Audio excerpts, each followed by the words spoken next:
You ask Tiger to solve. This deals with linear equations with one unknown. The final result is x equals 12. Let's solve it step by step. Group all x terms on the left side of the equation. Subtract 5x from both sides. Group like terms.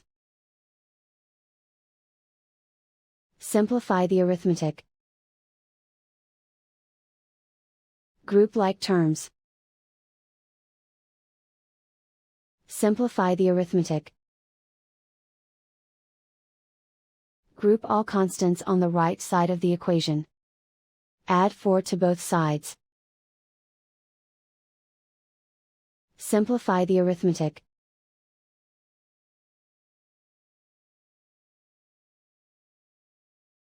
Isolate the x. Divide both sides by -2. Cancel out the negatives.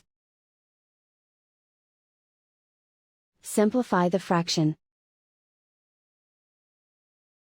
Cancel out the negatives. Find the greatest common factor of the numerator and denominator. Factor out and cancel the greatest common factor. And so the final result is x equals 12.